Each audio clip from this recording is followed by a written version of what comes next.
All right. You got any more questions, Tom? No, it's been great to talk to you guys. Yeah, It's been you a guys while. have been very good. Hey, man, it's my pleasure. Nice to meet you guys. I'm trying to show you what I did with the Mercury 9 real quick. Oh, okay. Yeah, I'd like to see that. I have a little folder in my computer of What people have done. people's different builds and all that stuff. Let me guess. This is not the video I wanted to show you. Let me find a better one. Give me a minute. No, we were problem. talking earlier how there's so few hobby shops around in like Santa Monica, Burbank, maybe Studio City, and all of those are like as big as an aisle here. Yeah. So to come here, it's like, ooh. Yeah, well, we're definitely the biggest, most stocked hobby shop, by far in California. I gotta believe. I gotta believe almost in the country, we have to be the most impressive store to walk into as far as just the sheer product. There's a photo of it lit and up. all the departments from the RC cars and trains and slots. There's a photo of it lit up. I have a picture of that. Did you post pictures online of that? Yeah. I have that. You got a fan. You already got that. You already found me. That's awesome. I loved it. I loved all your the street lights around the launch pad and everything. And the blinking lights on the Killer. runway. Yeah. Yeah. Awesome. That was me. Really? Yeah. He's signing Yeah, autographs very later. good. In fact, I almost packed it up and brought it with me and just was going to leave it with you guys. Oh wow, sheesh. You wouldn't have to do that. Oh, but, no, just We'd love because to in a case display like it for a this, while. That would be cool. But yeah, well, we love that stuff. As you can see, we got other people's builds, scattered around. right? Fans and just people that want to display their work after all that work, and their wife don't want it on the coffee table. I know that. I know how that works. My office is packed, and there's not a piece anywhere else. Right. But yeah, hey man, well, hey, you do some fantastic work. Thank you. Great stuff. Yeah, very cool. I won second place in a contest with that. Oh, did you? Yes, I Oh, did. nice. Yeah, that's cool. Yeah, that was that turned out to be a neat kit. It was something I sketched on a napkin initially.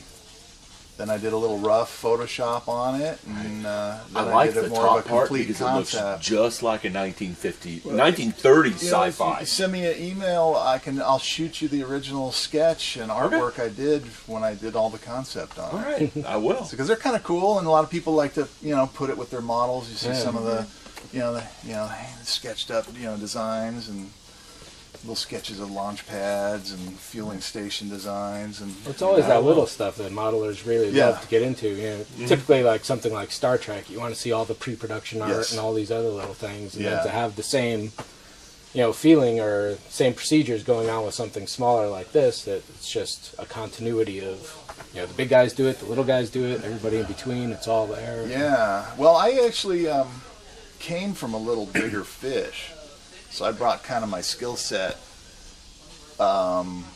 into this market a little bit. I used to do.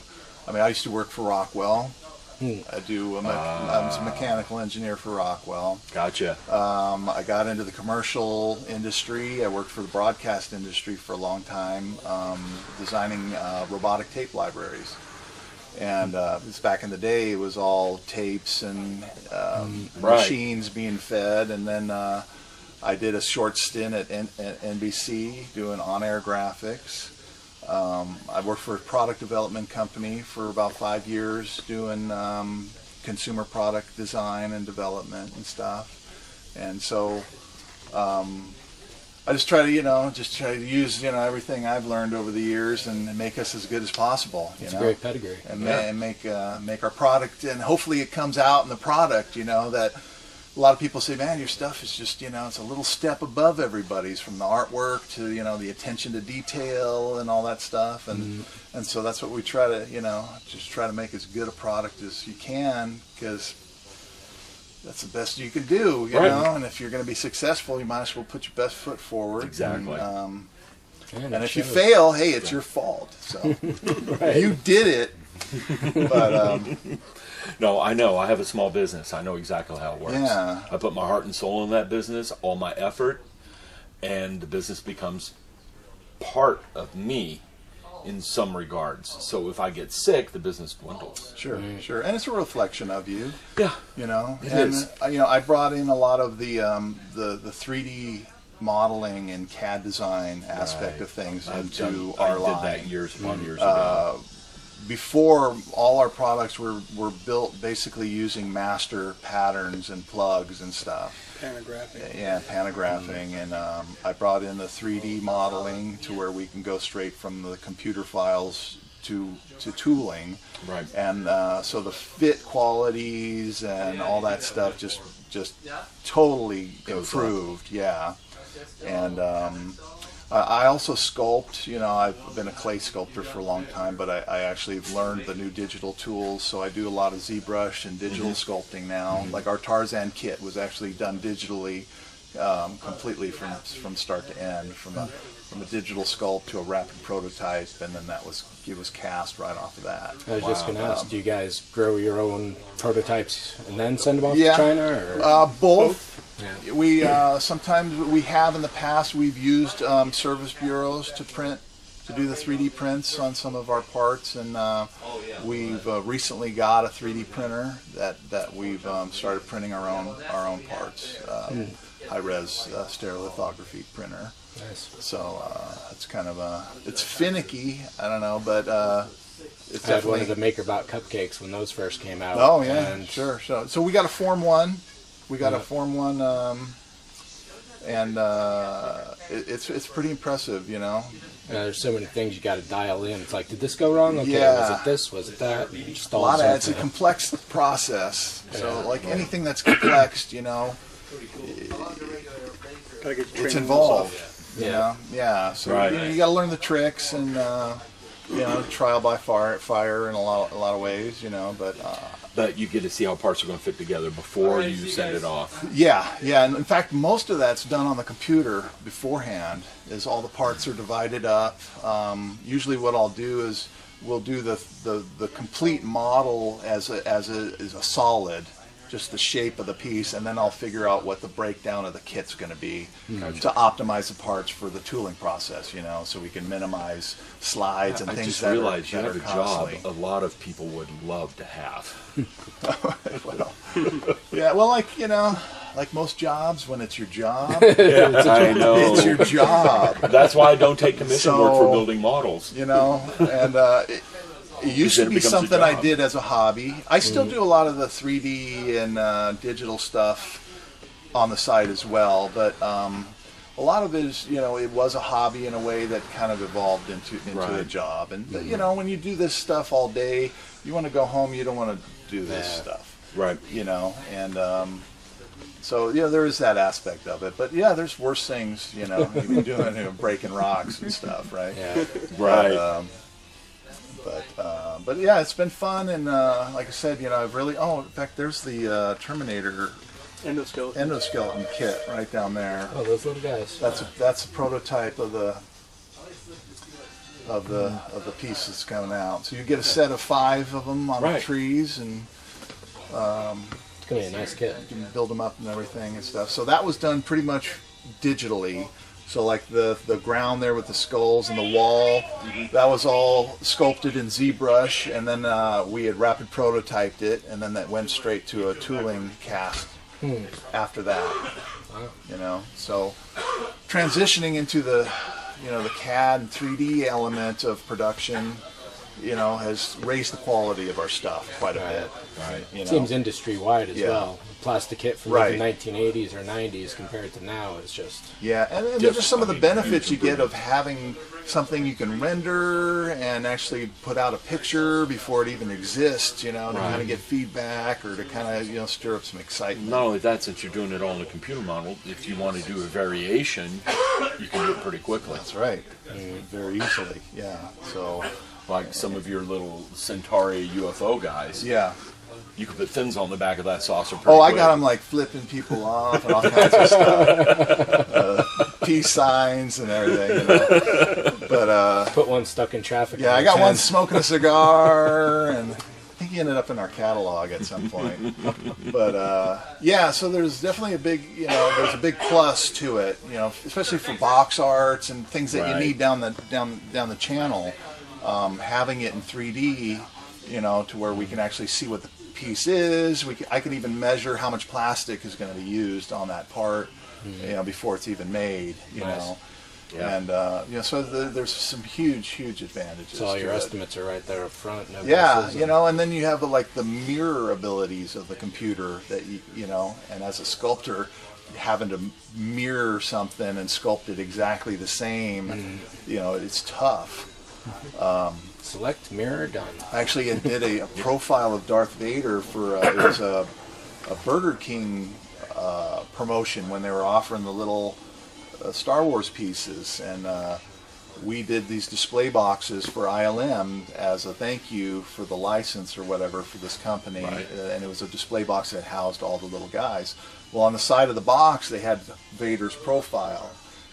Well, it was on each side of the box, so I had to sculpt these opposing Vader profiles, you know, exact. And whereas nowadays in the computer, I mirror that part and save it. You know, it took me a minute to make it at the most. Right. You know, so that definitely helps. It definitely helps. But we still throw back to some of the traditional stuff of patterns and masters, and you know, it just depends. Certain factories don't, you know, they're not up to speed on the technology, so you're limited in a way on what they can get, you know, or what they're willing to take from you.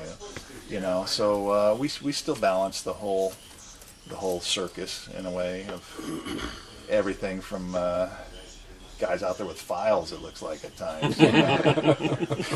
Some of the stuff we get back is just amazing, amazingly bad, and amazingly good. You know, it really just depends. And dealing with China is a whole nother difficulty. I can imagine. You know, dealing with licensors are one thing, but dealing with factories in China and Is there a lot of competition amongst them as well to get a particular job done, or? well, I mean, there's a lot of places you can send your stuff to there, but getting someone that does it quality and repeatable for you, it seems like they make something and just throw everything away and make another thing. You know, so they're like pop-up factories. You know, Right. so. Right. You know, getting a consistently good place that does good quality for you and all that kind of stuff is challenging. And even when you do, they don't understand what you're talking about most of the time, and they don't want to listen to you for a pride reason at times. Like, You have to spend a lot of time over there, you know, checking and making sure. Yeah, I mean, it's a challenge, you know, and then the scheduling is just horrific when, you know, you're trying to get something out and you're dealing with tooling schedules. You ever have problems with the Chinese factories running a couple of hundred extra runs off and selling it in the black market? Yes. I'm not surprised. That was a quick response, too. Not surprised. I was talking to one of my students the other day. Stuff go to sources that, you know, We don't give it to. don't get it. Right. So, I was talking to one of my students the other day. His dad deals with Chinese factories, and he said this is one of the biggest problems they have. They'll let the factory run for an extra 2 hours. So instead of paying their employees, they get that extra 2 hours worth of run On your charge. On your charge, Yep. and go straight to the black market. Yeah. I mean, the best thing you can do to counter that is just try to get it to everybody as much as you can. Right. Then it limits them, because if they're already getting it from a legit source, Right. they don't need to get it from the back Exactly. door, you know. But And yeah, anyone it's who's a honest problem. will get it from a legitimate source anyhow. Yeah. There's going to be people that don't know as well. But Yeah, and if it's a market, you know, of customers that we can't get access to, it's not sales that we would have gotten anyway. Right. You get some of your pieces out, maybe someone sees that, and then And then they goes go looking for yeah, legitimate. and then they go buy one. You know, So it's a give or from take one of your thing. sources, you know. So it's You're hard to losing say. some profit, but you might get some more sales down the line. Right. You know, it's more exposure, you know, in Right. a way. But yeah, I mean, it's nothing that you like to hear about. But hey, you know, Can't do much about either. It is. Most of our licensed properties are fairly well controlled, though. Gotcha. So a lot of our factories that we use for those have to be certified. Of course, that makes a paperwork, lot of sense. All that stuff. That makes a lot of sense. Yeah. So, so the odds of those going out is much less.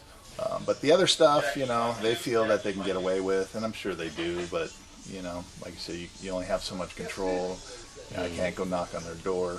Right, you can't here, sleep in the factory for the whole production run. Yeah, and a certain amount of trust you got to have. A certain amount of trust you got to kind of have. And There's no factories like that over here anymore, anyway, right? there are, but they're just super expensive. The cost in doing that here, production-wise, like running a machine, not so much, but the machine time involved in The labor hours. yeah, Getting it into a box. yeah.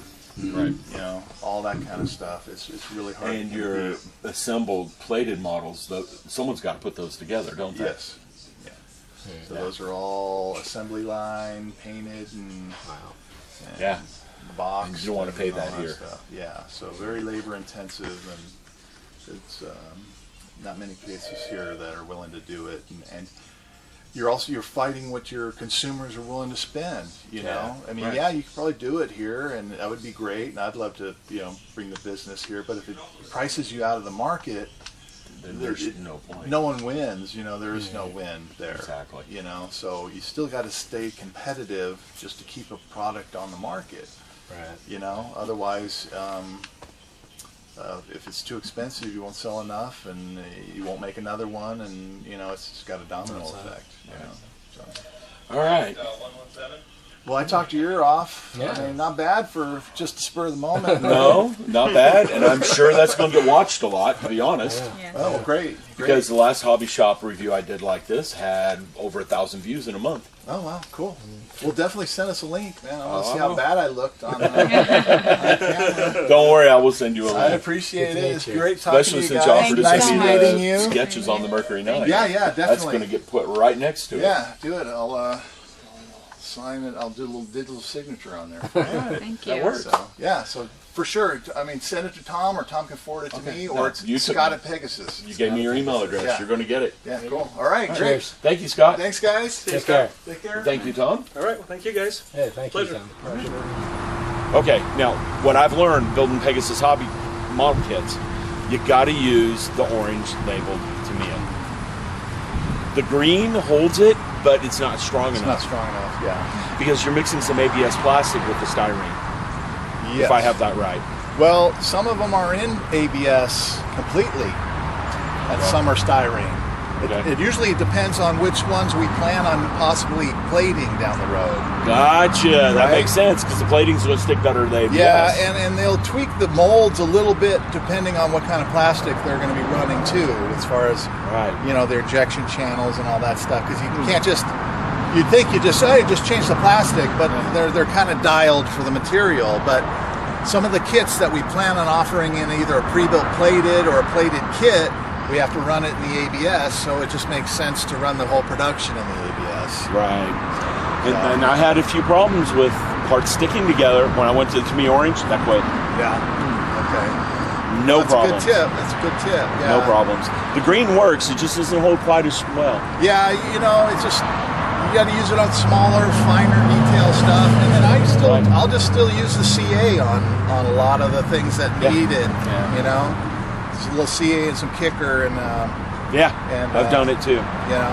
and like the plated tanks, instead of going through and like scraping off the plating, which is the right way to do it, I just kind of CA'd it all with a little heavy hand, Right. and it went together 10 times faster than trying to scrape the plating. And our plating's pretty tough.